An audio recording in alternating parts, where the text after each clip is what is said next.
Selamat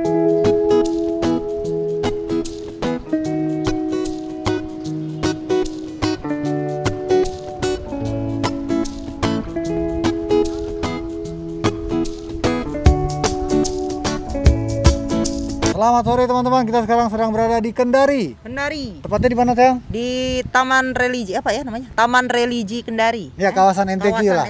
Kawasan MTQ. Nah, itu salah satu ikonik ya, ikoniknya Kota Kendari, yaitu adalah gedung ini. Ada beberapa pertanyaan-pertanyaan yang akan kita mau coba jawab ya. Ya.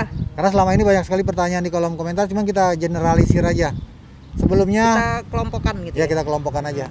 Sebelumnya karena kita di sini cuma berdua aja. Ya, di sini cuma bertiga sama Yusak, tapi jaraknya 2 Kameramen meter. kita namanya Satria. Oh, Satria ya. Ya, Satria. Bertiga dengan namanya. Satria. Jadi kita buka aja, sayang. Buka aja. Supaya suaranya lebih Oh, clear. Oke. Melorot itu kacamata. Ketahuan di hidungnya. Operasi hidung makanya dibilangin. Dari Fajar Hiryawan, Bang Den mau tanya Kak Beda bisa mengemudi atau tidak? Nah, langsung aja deh tuh dijawab. Aku tuh sebelumnya nggak pernah bisa mengemudi, tapi ketika 3 tahun lalu dapat sponsor di Pekanbaru untuk belajar nyetir gratis dari seorang bapak yang kita baru kenal. Seorang bapak yang baik hati yang kita ketemu di bengkel di Pekanbaru.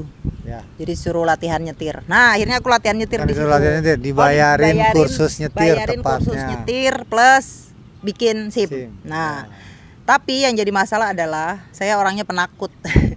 Jadi aku bisa nyetir kalau itu di lapangan kosong, nggak ada nggak ada mobil, nggak ada motor, nggak ada orang lewat. Kalau orang lewat jauh sekali ya nggak apa-apa, aku sendirian bisa.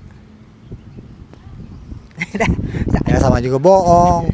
Jadi semuanya nggak bisa nyetir. Ya itulah teman-teman, nggak beda tuh sebetulnya bisa nyetir, cuman kurang latihan di tempat yang ramai. Nah, waktu kursus nyetir bahkan waktu itu kan mobilnya mobil manual bisa iya, kan walaupun didampingi sama instrukturnya, tapi sekarang pakai mobil matic karena tidak dilatih. Nah, itu yang bikin akhirnya ya nggak bisa. Sebetulnya kan kalau dalam perjalanan berdua ini sangat membantu ya kalau Kabeda bisa nyetir, terutama kalau ada masalah-masalah emergensi ya kan. Mungkin itu maksudnya Bapak itu dulu kan, dia kasihan kamu misalnya kamu ngantuk ya kan, sementara kita harus terus jalan iya, misalnya kalau ngantuk kan? Betul, cuman kalau tiba-tiba di daerah sepi, tiba-tiba aku kena serangan jantung, amit-amit. Adanya begitulah, ada hal yang emergensi yang aku nggak bisa tiba-tiba. Bisa, akhirnya aku bisa nyetir, tapi mungkin masuk jurang. Bukan, bisa lah, tapi ya, pelan pokoknya intinya kamu harus berlatih dan harus bisa. Jangan malas, nggak apa-apa ya, kita berantem di sini aja sekalian nih. Soalnya susah banget dikasih taunya. Kalau dibilangin selalu bilang, saya takut. Takut tahu, nah, apalagi nyetir sama kamu. Wih. Itu juga, ya sih kalau nyetir sama Bang Den kan Bang Den. Kiri, kanan. Woi, tabrak aja tuh, gitu. Tabrak. Waktu sama instruktur enggak. Santai Kak, kiri gitu kan. Kanan, ya sen, nah gitu. Kamu, kiri. Oh, kanan. Tabrak aja. Makin gini enggak. Nyetirnya gitu. Saya nangis. Kalau mah Bang Den panik. Karena Bang Den juga panik. Ya udah pokoknya pelan-pelan harus bisa lah. Ya? Itu pertanyaan udah dijawab. Kalau kata orang Sulawesi, Oke, lanjut pertanyaan selanjutnya. Bentar kita jadi berantem beneran di sini. Ya. Jangan sampai ini ada tragedi. Ntar ada yang mintain cari bandara terdekat lagi. Bandara dekat sayang, nih pesawat kelihatan. Abang coba download offline maps. Waktu saya ke Medan lewat darat, saya pasti download. Hanya sekedar antisipasi jika sinyal ambyar gitu. Itu pertanyaan yang sama dengan siapa? Dengan Erion Saputra. Ya. Miring. Iya, memang betul, karena kemarin kan kita di video kita itu kan kita selalu bilang tidak ada jaringan ke beberapa daerah seperti di Lembah Napu di Poso itu. Wah, itu kita berjam-jam satu harian itu memang tidak ada jaringan, bahkan untuk telepon aja tidak ada. Nah, apalagi internet. Nah, jadi ada beberapa saran memang di kolom komentar yang menyarankan kita untuk mengaktifkan map offline ya. Iya, dulu kayaknya pernah juga. Iya, kita dulu siapa sering. Ya yang ngasih tahu kita? Ya dulu beberapa kali kita udah pernah, cuma kadang suka lupa gitu kan, ya, dan lebih enak kalau kita ke tempat di mana penduduknya banyak. Nah, kita tinggal tanya, itu gampang. Ya kali kemarin kita juga penduduknya nggak ada sih sebetulnya. Cuman begitu ada rumah, aku turun tanya. Itu kayaknya lebih asik ya, kita bisa berinteraksi dengan penduduk itu ya. Lebih senang aja bisa bertanya jawab, bisa melihat ekspresi mereka, kita menjelaskan walaupun kadang-kadang kesulitan bahasa karena kita kan hanya pakai bahasa Indonesia. Terus aksennya, logatnya gitu kan. Intinya kita senang lah merasakan karena energinya positif selalu kalau kita bertanya di daerah-daerah itu, energinya positif, mereka menjawabnya ramah gitu kan. Ya syukur-syukur disiapin kopi sama pisang goreng ya. Alhamdulillah. Agak, itu hanya joke bercanda. Tapi intinya memang kita senang berinteraksi dengan masyarakat. Ya, oke. Lagi. Next. Kalau udah selesai keliling Indonesia, apakah ada rencana mau keliling dunia? Ya. Kamu mau keliling dunia, Sang? Mau dong. Kamu mau aku ajak ke tempat-tempat indah di seluruh dunia? Iya, mau. Ya kan, sesuai janjiku menikah denganmu waktu itu. Aku berjanji mengajakmu ke tempat-tempat terindah. Mas kawin nih. Iya kan? Oh, tuh ya kamu bilang ke tempat-tempat indah, tapi kamu nggak bilang belakangnya, tapi survival. Kamu survivalnya kecil Iya dong, ternyata, aku nggak baca. Survival. Gitu.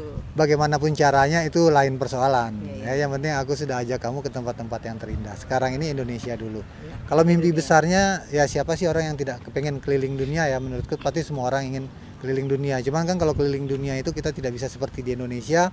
Persiapannya juga matang, biayanya juga pasti sangat besar sekali. Karena kita juga terkoneksi dengan beberapa teman yang sudah melakukan keliling dunia, dan kita juga tonton beberapa youtuber Indonesia maupun luar negeri yang keliling dunia. Itu ternyata biayanya tidak bisa, tidak main-main, tidak sedikit. Kita tidak bisa mengandalkan kebaikan hati seperti yang ada di Indonesia. Terus terang, bangsa kita ini sangat baik hati sekali, terutama kalau mereka sangat menghargai tamu dan sangat ingin membantu, saling membantu. Di negara-negara lain, bangsa-bangsa lain, kita tidak bisa berharap seperti itu karena berbeda-beda karakter, berbeda-beda budaya. Jadi itu memang perlu persiapan yang sangat matang sekali. Ya. Pasti pengen. Tuh, keinginan kita, mimpi besarnya seperti itu. Amin. Kalau hayat masih dikandung badannya, tidak. Doakan supaya bisa tercapai dan kita bisa bikin videonya terus. Oke. Tanya dulu dong, kameramen kita mau ikut nggak keliling dunia, Satria? Satria ikut. Wani Piro. Terus dia lagi. Bang Den, ini perjalanannya pakai sponsor atau trip sendiri sih? Trip family sendiri sih? Ya, gimana jawabannya? Kita itu ya, berarti belum nonton videonya dari awal. Kita itu survival. Kita itu tanpa sponsor. Kalau sekarang ini ada sponsor, ada iklan masuk, ada kawan-kawan yang membantu mensupport, yang punya produk-produk, terus produknya ingin kita iklankan di YouTube kita, itu ada, itu tapi baru, belum lama. Ya, betul. Dari awal kita hanya menjual merchandise. Ya, dari awal kita memang tidak ada sponsor ya. Kita menjual merchandise dan konsep kita yang selalu kita bilang adalah survival. Survival itu quote and quote kita berjalan tanpa modal. Bahkan waktu kita awal berangkat dulu itu kita bawa hutang. Mobil kita itu Sterling Senja masih dicicil. Ya kan, belum lunas, masih 2 tahun lagi itu waktu itu. Iya. Sekarang udah lunas belum? Sudah dong, alhamdulillah. Oh, kamu sekolahin lagi ya? Iya, kan kemarin waktu sampai di Jakarta kita kehabisan modal lagi. Sterling Senja tuh udah pinter, tapi kamu sekolahin terus, sudah pinter dia. Kita buat modal, kemarin kita sempat kehabisan modal sampai di Jakarta buat bikin merchandise. Dia masuk sekolah lagi. Akhirnya sekarang kita berjalan lagi. Jadi itu yang kita masuk dengan survival. Lama-lama ini dia jadi profesor kali ya? Ya, intinya sih itu seperti itu. Kemudian kita survive-nya dengan menjual merchandise ya. Kita jual merchandise seperti topi, ini yang kita pakai ini, yang gak beda pakai. Kemudian t-shirt, ya t-shirt juga ada masker, ada stiker, ada mug dan lain-lain lah. Nah itu yang kita lakukan untuk dan itu pun bertahap. Itu pun bertahap ya, itu pun bertahap. Dulu cuma kaos ada 75 biji. 75 piece kaos 75 putih piece kaos putih saja. Awal sekali nawarinnya pun malu kayak gitu, awal kayak gitu. Ya. Nah, kalau sekarang seperti yang Kak Beda bilang tadi, kita sudah mulai ada sponsor. Ada sponsor dalam arti ada endorsement ya. Endorsement yang pasang iklan di YouTube channel kita. Kemudian ada juga yang replacement yang menempelkan stiker di mobil kita, Road Trip Indonesia Sterling Senja. Nah, itu kalau teman-teman yang mau endorse juga, mau pasang iklan di channel YouTube kami, sekarang sudah bisa. Kemudian juga kalau yang mau support dengan menempelkan stiker di bodi mobil Sterling Senja juga bisa, seperti teman-teman yang terdahulu ya. Nah, begitulah cara kami membiayai perjalanan sampai dan sejauh AdSense ini. Pun baru ya. AdSense dari YouTube ya, AdSense dari YouTube juga belum terlalu besar ya. Tapi kami bertahan 5 tahun tetap dengan konsep perjalanan sederhana. Kami tidak menginap di hotel, tidak menginap di penginapan. Kalau nggak kepepet banget, ya kita kebanyakan menginap di rumah penduduk ya, atau di rumah teman-teman atau saudara-saudara yang baru kita kenal di jalan. Tapi kalau kita menginap di penginapan itu pun karena terdesak dan kita carinya yang semurah mungkin. Ya. Ini bukan pertanyaan tapi pernyataan. Pengen juga berjalan kayak gitu, tapi apa daya tangan tak sampai, katanya AXL Julian. Ya, ini agak-agak pesimis ya. Masalahnya gini loh teman-teman, perjalanan kayak begini ini yang paling penting itu kita niatin aja dulu. Karena kami juga, Bang Den juga memimpikan perjalanan road trip Indonesia ini sudah berpuluh-puluh tahun. Dari remaja itu sudah punya mimpi ingin keliling Indonesia. Cuman ya bagaimanapun cara, mimpi itu tetap kita pegang, kita keep, dan kita tidak pernah buang gitu. Dan nanti suatu saat begitu ada peluang, ada kesempatan, ya kita akan lakukan itu gitu. Jadi sebetulnya semua orang bisa kok melakukan ini. Kebanyakan kita gitu selalu kalau bicara seperti perjalanan keliling Indonesia seperti kami ini, yang pertama terpikir pasti mindsetnya tuh uang. Berapa dibutuhkan biaya perjalanan 5 tahun? Belum lagi mobil, solar ya. Kalau memang seperti itu kita berpikirnya, itu memang betul-betul sulit. Kami juga makanya waktu kita memutuskan berjalan itu betul-betul kami dalam kondisi yang sangat minim sekali. Bahkan kita mau bawa utang, mobil kita itu masih kredit loh. 2 tahun kemudian Iya, baru. itu mobil kita itu masih dalam hutang ya, maksudnya cicilan ya, masih 2 tahun lagi. Itu yang kita bawa berjalan dengan modal yang sedikit. Tapi ya itu tadi, bahwa kalau bisa jangan berpikir tentang modalnya dulu, jangan berpikir tentang berapa biaya ya, tapi niat dan kemauan kita.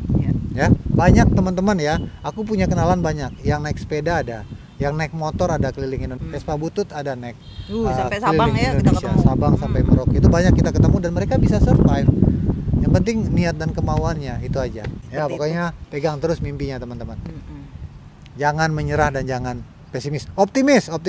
Next. Sampai kapan perjalanan road trip Indonesia berakhir? Sampai kapan kita berakhir? Sampai nafas di kandung badan. Iya, kalau ditanya sampai kapan, kami juga bingung sebenarnya. Perjalanan road trip Indonesia berakhir. Kapan? Iya, kapan berakhir? Karena kita nggak tahu.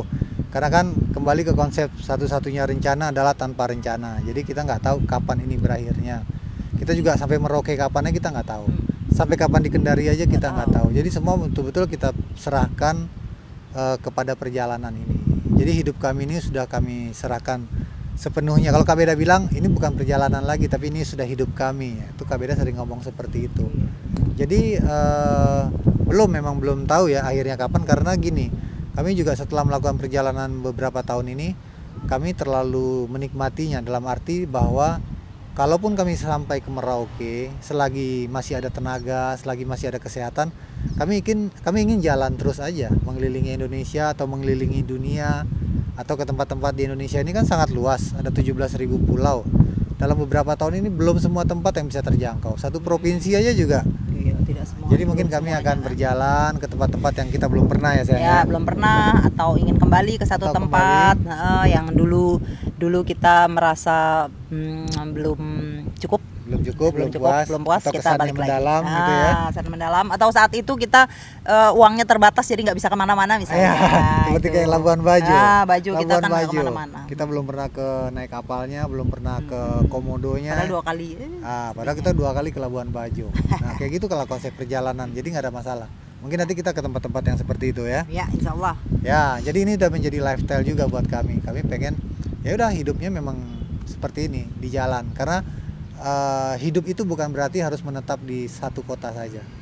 Kayak nenek moyang kita itu dulu hidupnya juga berkelana, mengembara dari hutan ke hutan sebelum mereka berhenti bercocok tanam, menetap di sebuah daerah, nanti dia pindah lagi, dan ketika kami menjalani ini ternyata asik banget gitu. Ini dari Dadi, Jakarta. Abang kok nggak jenuh-jenuh di perjalanan 4 tahun lebih? Nggak jenuh-jenuh kamu tuh. Jenuh nggak kamu? Ya sama kan jawabannya sebetulnya sih dengan pertanyaan yang sebelumnya ya. Iya. Kamu jenuh nggak? Enggak. Sama aja. Kan cara menjalani hidup lain-lainnya kan. Kalau jenuh menurut kami ya, justru kita hidup di satu kota dengan pekerjaan yang monoton, itu yang paling mengerikan buat kami. Iya, apalagi Jakarta. Itu yang paling menjenuhkan. Nah, itu yang kita tinggalkan sebetulnya kemarin itu, kita pergi karena kita tidak mau hidup yang monoton, kita tidak mau menetap di sebuah kota. Itu hidup yang menurut kami itu adalah jenuh ya. Tapi lain orang belum tentu. Ya tiap-tiap orang bisa berbeda-beda, itu nggak masalah. Itu nggak masalah. Ini kan pandangan kami, pandangan Bang Den. Kalau ditanyanya seperti itu. Bahkan bagaimana kita akan jenuh ketika kita selalu berpindah-pindah, kita ketemu tempat baru lagi, nanti kita sudah agak bosan di sini, kita pindah, ketemu alam yang baru, pemandangan yang baru, manusianya, teman-teman yang baru, budaya yang baru. Jadi hidup kita itu selalu baru. Nah, kalau dengan hidup yang baru terus itu kan selalu asik, maksudnya tidak jenuh. Yang jenuh itu yang membosankan adalah sesuatu yang lama. ya. Sering banget kamu bilang gitu. Barang-barang yang lama itu membosankan. Istri yang lama itu membosankan. Iya. Makanya orang pada istrinya baru-baru kan gara-gara itu ya. Oh, Ya jadi memang itu jawaban kita kalau masalah kejenuhan ya. iya. Next. Next apa lagi? Bang Den, numpang tanya nih, katanya Om Sanjaya Susanto. Kalau udah tidak berkelana lagi, Ya. nah rencananya apa untuk mengisi hari-hari ke depan? Gitu. Cukup dalam ini pertanyaannya nih. Pertanyaannya bagus-bagus ya. Kalau ditanya ke Bang Den seperti itu, kalau sudah tidak berkelana lagi, berarti kita sudah apa Sudah tua namanya sekali berarti. ya, pensiun lah. Mungkin Udah kamu udah nggak bisa nyetir gini. ya, rencananya sih mau bertani. Jadi kalau udah selesai ini rencana Bang Den, kita ingin mencari sebuah tempat yang sejuk ya, yang tidak terlalu ramai, daerahnya juga cukup subur. Kita sih rencananya ingin bertani dan bercocok tanam Ya. di tempat itu. Oke. Sekarang kita lagi survei. tempat. Kita lagi Ya. survei tempat. Wah, jadi kalau teman-teman ada punya tempat-tempat seperti yang kita bilang tadi, ya tolong aja di kolom komentar biar kita survei. Nanti kita Iya. tinggal di sana Iya, betul. masa tua kita. Tapi intinya kita memang ingin bertani dan bercocok tanam. Itu kayaknya hidupnya lebih tenang.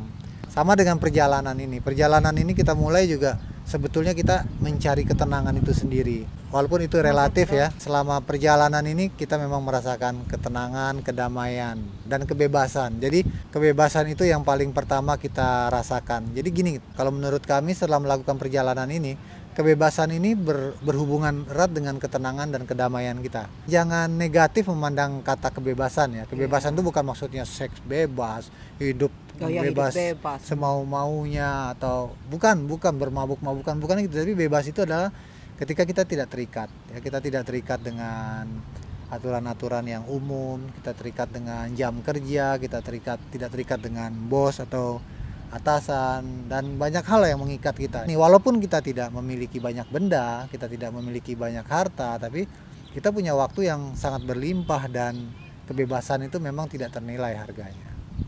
Gimana kamu? Yes. Bagaimana? Sudah setuju. Pertanyaanmu nanti. Pertanyaannya apa sih? Nggak tahu. Pertanyaannya perasaan. Saya sampai lupa pertanyaannya apa. Soalnya jawabannya panjang mesti. Tapi nggak apa-apa. Mungkin pertanyaannya sama jawaban mungkin berulang-ulang kali gitu ya. Ada Ya. nggak sih di Q&A kayak gitu? Tapi nggak apa-apa lah ya. Karena pertanyaannya dengan pertanyaan yang sebelumnya itu ada agak berkaitan. Ya, ada nggak Jadi berkaitan. kita coba jelaskan. Dan mungkin ketika orang ini bertanya, dia belum lihat video yang sebelumnya. Jadi iya. jadinya penasaran kan Betul. gitu. Kita berusaha sih untuk menjelaskannya di setiap video kita dari awal kita berangkat, bahkan dari persiapan sampai sekarang. Jadi kalau memang sudah menontonnya dari awal sampai sekarang, itu semua pertanyaan sih harusnya terjawab ya. Selama perjalanan ini banyak hal yang berubah dalam diri kita ya. Cara kita memandang kehidupan, pola berpikir kita, cara kita hidup, dan sikap kita itu tumbuh. Menurut kami itu tumbuh dengan sendirinya dan tanpa kita sadari gitu. Jadi salah satu yang kita harapkan dari perjalanan ini memang itu, bagaimana kita bisa merubah cara pandang kita tentang kehidupan. Dan salah satu yang kita harapkan dari perjalanan ini adalah bagaimana kita bisa merubah dan menempa karakter diri kita, dan untuk bisa menemukan jati diri kita. Perjalanan ini betul-betul sangat luar biasa untuk hal seperti itu menurut kami ya. Kamu ada lagi yang mau ditambahin? Sudah, cukup. Sayang. Kita mau ucapin terima kasih buat semua yang sudah nonton Road Trip Indonesia, yang sudah subscribe, yang sudah komentar. Terutama yang di kolom komentar itu yang kita sangat berterima kasih juga, karena isinya doa semua ya. Ya, Bang Den, Kak Beda, positif. semoga sehat, positif, dan semoga lancar di perjalanan, sehat selalu. Nah, ya hal yang kayak gini terus terang bikin kita jadi tambah semangat kan? Ya, tambah semangat. Udah gitu kita ada yang kirimin kopi, kirimin suplemen, mau dikirimin makanan kayak gitu-gitu ya. Ada yang ngirimin teh macam-macam ngirimin teh. inisiatif ya gitu kan. Ada yang ngirimin rem kemarin juga, kanvas rem. Oh, iya. Jadi macam-macam lah yang apresiasi yang kami terima ya dari nonton Road Trip Indonesia. Juga banyak juga yang ngasih saran, Bang, jangan lupa ke Kolaka, jangan lupa ke Bau-Bau, ke Buton. Nah, kalau kalian juga pengen mempromosikan daerah atau ingin mengenalkan daerahnya, silakan aja coba tulis, walaupun bukan di Sulawesi Tenggara ya, dimanapun di seluruh Indonesia, tulis aja di kolom komentar di mana gitu. Nanti kita akan jadikan itu rujukan dan pertimbangan kita ketika kita masuk ke provinsi-provinsi tersebut. Nah, kita juga selama di Kendari ini, teman-teman asal tahu aja, kita memang belum kemana-mana ya. Sulawesi Tenggara ini belum terlalu banyak yang kita eksplor. Karena seperti yang kita ceritakan sebelumnya, kita kesini buat kerja. Ya, kita sama Satria sekarang kerja sama, dan itu lebih banyak kita tuh memang ngedit aja. Hari-hari cuma ngedit ke bengkel. Nah, kalau Kak Beda pasar, dapur pasar. Ya, jadi sabar aja untuk eksplornya. Cuman kita tetap ceritakan juga hal-hal yang kita alami, yang kita jalani selama ada di Kota Kendari ini. Tunggu aja, nanti kita pasti akan eksplor juga Sulawesi Tenggara. Bang Den sih udah nggak sabaran juga nih, udah bilang sama Satria, ayolah kita kebut lah editingnya supaya bisa cepat eksplor. Ini udah sebulan kita di sini ya. Sebulan. Videomu selesai kapan? Satu bulan lagi? Nggak sampai. Harusnya paling lambat 2 minggu lagi harus udah selesai Satria video kita. Jadi kita bisa jalan. Iya. Wakatobi. Supaya kita bisa bikin video yang lain lagi juga, ya kan? Ini terus terang kita ambil pekerjaan ini, kita tuh lagi nabung. Rencananya kita pengen beli drone. Kan yang di kolom komentar juga banyak, Bang, pakai drone, Bang, pakai drone. Iya, waktu di Sumba kita memang pakai drone, makanya video banyak yang bagus ya. Tapi karena drone-nya Om Andra sama Om Andra kan. Nah, kita lagi nabung, rencananya kalau selesai project ini, kita udah bakalan bisa beli drone tuh. Amin. Lumayan, jadi nanti shot-shot kita bisa bertambah tentang area. Oke, mungkin itu aja dari kita sama oh lupa. Lagi tambahin aja lagi. Kan sekarang kita mau ini. Apa tuh? Mau unboxing. Oh, kita mau unboxing inian. 100,000 Iya, silver play button. Lupa dibawa. Ih, bagaimana sih? Ya udah, next aja. Sekarang di sini maksudmu tadi? Gak apa-apa sekalian. Oh, iya, nanti kita mau unboxing. Nanti kita unboxing. Ikuti terus perjalanan Road Trip Indonesia. Bang Isro. Ya, jangan lupa subscribe channel YouTube Road Trip Indonesia. Road Trip Indonesia punya kaos edisi terbaru, ada warna kuning juga, lengan panjang juga ada. Untuk pemesanannya ada di kolom deskripsi di bawah.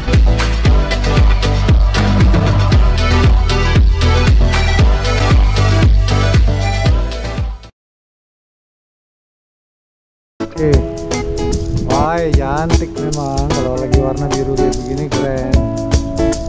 Ya, kita lagi di MTQ ini, kita lagi mau bikin beberapa shot simbolnya Kota Kendari. Cakep guys, keren. Nah, kameramen kita Satria lagi prepare. Keren di sini, cuman kurang sedikit perawat aja. Ngomong, enak di sini jogging nih lokasinya. Kalau ini karena sepi jadi enak kalau hari Sabtu Minggu kayaknya dia padat. Jadi social distancingnya nggak ada. Kalau ini sekarang kan sepi. Iya, ini enak nih muter-muter lari-lari di sini nih kalau pagi-pagi atau kalau Bang Den olahraga sekitar jam 10-an matahari. Kalau ini udah agak sorean. Ini keren banget sih. Wih.